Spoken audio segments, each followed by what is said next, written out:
After Boston has beaten the New York Knicks 3 out of 4 times so far, it's pretty evident that it looks like it's going to be number 1 and number 2 heading into the playoffs. Number 1 being the Cleveland Cavaliers, while Boston sits about 5 games behind them as of right now before they face off on Friday evening.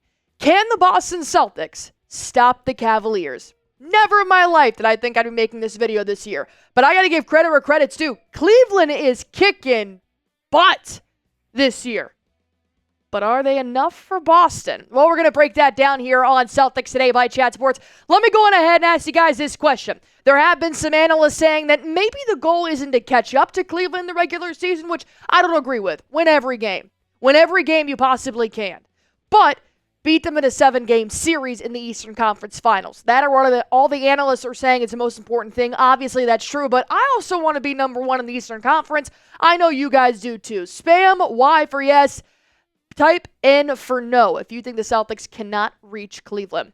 So there's one little facet that we really haven't discussed here on Celtics Today, and that is by the NBA trade deadline, they added a huge weapon. I think this was the most underrated move by the NBA trade deadline. No, I don't think it was Jimmy Butler of the Golden State Warriors. I think it was Deandre Hunter joining the Cleveland Cavaliers, Donovan Mitchell, and the rest of the crew that is leading the Eastern Conference right now. Hunter is a phenomenal 3-and-D wing, and this had all the Twitter heads out there saying, oh, there's no way that Celtics can stop Cleveland now. They added DeAndre Hunter as if he's prime Michael Jordan. Now, I'm not going to throw shade at DeAndre Hunter. I think he's a very, very good basketball player. Now, I'm going to be honest. It does intimidate me just a little bit that Hunter is now with the Cavaliers. Obviously, this is what everybody saw. Skip Bayless, Legion Hoops, even just hinting at a DeAndre Hunter move is what Boston should be looking out for. Oh, look at the starting 5 and saying, watch out, Celtics. I agree. This makes them tough. But I really like this tweet. When I was going through all the Twitter, all you have to do is type in DeAndre Hunter, and you can't talk about him without talking about Boston. That's how I know we're the best team in the NBA. But I loved this tweet. DeAndre Hunter is exactly what you need as a 3-and-D guy at small forward, especially against Boston. One issue, Jason Tatum and Jaylen Brown have cooked him almost every time they've played. You wanted to trade for DeAndre Hunter to primarily guard 2 players, Tatum and Brown. Let's go down memory lane, shall we? Since 2019, these cats have faced off about 10 times in their NBA career in the regular season. And when you have DeAndre Hunter guarding Jason Tatum for upwards of 16 minutes, it's a wash. 17 points, 67% from the field, 60% from the three-point line. Take it back, a year prior. 4 minutes and 30 seconds, still puts up 5 points. 6 minutes, takes 0 shots against DeAndre Hunter. I would rather have seen a little bit of a shot attempts in those last 2 years, but roles were a lot different for Boston back in 2021 and 2019. So clearly, Jason Tatum has gotten his fair share of action going up against DeAndre Hunter. Now I know Hunter is in a new system, so he's not with the Atlanta Hawks anymore, and now being with the Cleveland Cavaliers, you tend to mold around championship-level talent, which we have seen with Boston.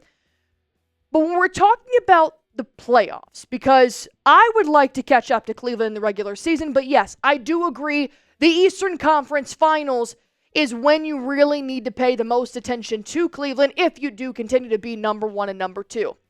And I am not worried about Jason Tatum a bit going up against DeAndre Hunter in the playoffs, because I've already seen this movie. I've rewatched it. I gave it a 99.9% on Rotten Tomatoes. In 2023, Jason Tatum against DeAndre Hunter scored 27 points over the course of 6 games. 10 rebounds, 5 assists per game, 56% and 41% from a three-point line. And we're talking about 2 playoffs ago. Jason Tatum has since entered MVP conversations since that year. Jason Tatum has added hardware to his jewelry box since that postseason. DeAndre Hunter is not Jason Tatum. He does a good job guarding Tatum. Does he stop him? No. I just showed you. He does not stop him over a long period of time guarding an MVP contender. And the same thing with Jaylen Brown. So let me ask you this question here. Afraid of Hunter on the Cavaliers? Look, I know that Donovan Mitchell, Darius Garland, Jared Allen, and the list goes on. I know that's a whole different story. But is DeAndre Hunter the deciding factor to help them win 7 games over Boston? How afraid are you? Scale it 1 to 10, 1 being I don't lose sleep, 10 being I haven't slept since the trade deadline. So what about Jaylen Brown? Skip Bayless did hint that maybe DeAndre Hunter was traded to the Cavaliers just to stop Brown and Tatum or either or in a series. This is the kind of small forward that they needed. Well, let's see how Brown has done matching up with DeAndre Hunter over the course of the last few seasons in the regular season. My God, he cooks him. 18 points in 10 minutes being guarded by him. 50%, 57%. Then he goes on, less than 3 minutes, kills it. 6 points. 3 for 3, 100% from the field goal.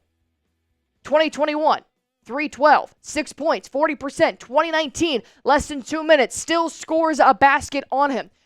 Jaylen Brown and Jason Tatum work seamlessly together.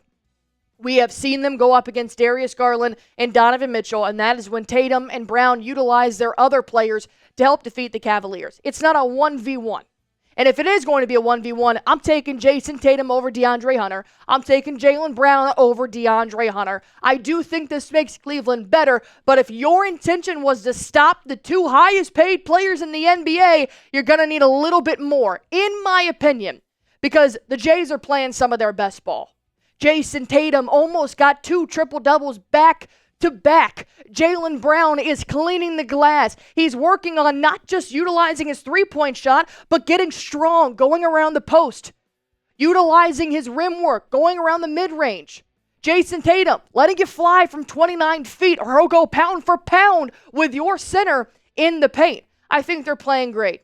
I have yet to see the matchup, but I'll still take the Jays. And if you think it is Tatum and Brown versus everybody, anybody that wants to try to stop them, they'll lose. Spam Jays in the comment section down below, or just put the letter J. I don't care. You get the point. It's Tatum and Brown versus everybody. But some NBA scouts are thinking that maybe Cleveland may be too hot to handle for Boston.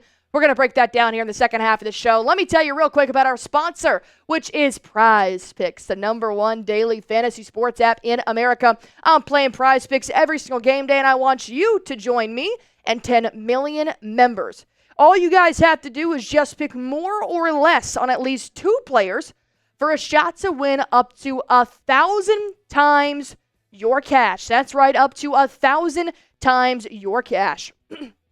PrizePicks is the best way to get action on sports in more than 30 states, including California, Texas, Georgia, and Florida. PrizePicks is the best place to get real money sports action, and they even invented the flex play, which means you can still cash out if your lineup isn't perfect. You can double your money even if one of your picks doesn't hit. So I'm just going to focus right now on basketball. You can make numerous different picks with different sports, collegiate or professional, but obviously now that football season is over, I'm just really heading home here with basketball. So I'm going to have Paul George have less than 18.5 points. We've seen the 76ers. They're really struggling right now. But Jamal Murray, I'm going to take the Demon, which is a harder pick, but it does pay more if it does hit. 3.5 3-pointers made. I'm going to go with the Demon for Jamal Murray. If you guys see the green version of that, that's a Goblin. Easier pick, just doesn't pay as much if it is good to go. So if you guys want to go on ahead and make your PrizePicks, download the app, create an account, and use promo code CLNS to get $50 instantly after you play your first $5 lineup. Download the app today. Use code CLNS to get $50 instantly after you play your first $5 lineup. PrizePicks, run your game. I'm stamping it right here, right now. My prediction for the NBA Eastern Conference Finals in 2025 is going to be Boston versus Cleveland. I know, it's not an earth-shattering prediction, but even if Boston doesn't catch up to the #1 seed, Joe Schmo, all right, you still will make it to the finals. You still have to beat Cleveland, and I think they win. I think they go back to the finals this year. That's my prediction. Hopefully I can use this for the better later in June, not for the worse. But NBA scouts maybe think a little bit different. An NBA East scout told ESPN before the Hunter trade, I would have said the Cavs were shakier than Boston. Hunter isn't a lockdown guy, but he's another option to throw on Tatum and Brown, which I just showed you how that plays out. He's having a career year, and they didn't have a guy like that before. True, I agree. I think they can beat anybody. They are so balanced and steady, and they really are not going to beat themselves. I agree with everything he just said. I think Cleveland is a real threat to Boston. I do, however, think the only team that can match up that is so balanced, as the NBA East scout put it, is Boston. When you have the unicorn at 7'3" that has probably a better three-point percentage than your six-man, I'll take that balance. When you have two NBA all-defensive players in your backcourt, I'll take that balance. Yeah, sure, we may not have three all-stars on our team, but we've got guys that were just recently in the championship. They have Joe Mazzulla, and we have no new players like a DeAndre Hunter. Yes, we have Torrey Craig, but we're really not talking about real minutes here. Boston has been playing repetition with these guys for the last 2 seasons, and Vegas thinks that Boston's still it. And I'll let you know when this changes, but this has been the same exact standing for Boston at number 1 the entire year. Minus 140. Cleveland obviously not that far behind in terms of winning the Eastern Conference odds. And, take it with a grain of salt. Obviously, this isn't a crystal ball, but Vegas still thinks that Boston is going to take down Cleveland.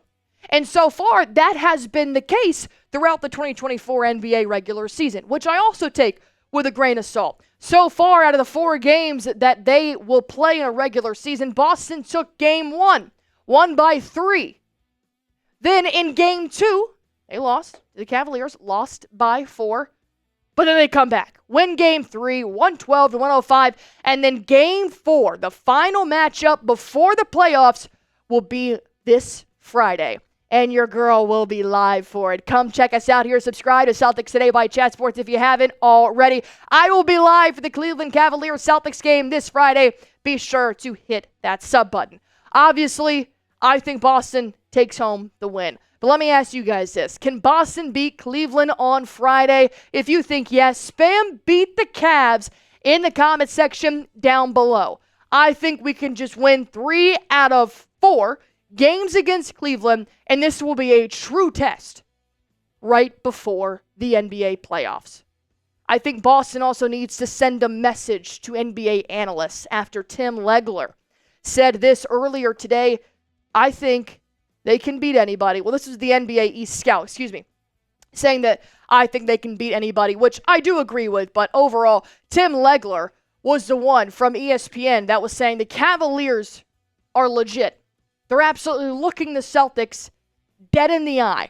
And this is going to be a matchup for the ages, because when you have Tim Legler saying that Cleveland is coming for Boston, and then you have Joe Mazzulla saying the target's not on our back, it's in between our eyes, right in our foreheads, I want them to look us in the eye. I want them to actually get blinded by the glistening of our championship ring less than 365 days ago. Boston is hitting their strides in the second half of the season. They're back to being that championship caliber level of production. Not the same way we saw earlier in this year. So I do think if Boston keeps playing that way, then we should be smooth sailing through the rest of the regular season, and then we can always turn it up a notch here in the NBA Finals and the postseason. But a few players do still need to hit their strides. I'm still waiting on Sam Hauser to kind of get out of that funk a little bit. Derek White found that joy he's been lacking, which I'm really glad to see. And even Drew Holiday coming back from injury. There are a couple of players that need to tweak a few things moving forward, and I think this is going to be it. So let me ask you guys this. If you made it to the end of this very long video, spam me. I've been dying to talk about Boston and Cleveland, and now I finally did it. Go ahead and spam me in the comment section if you guys made it this far. And as always, I will be live Tuesday, Wednesday, Friday, Sunday of this week. Come hang out with your girl, and all you guys have to do, I'll take care of all the work, is hit that sub button for me.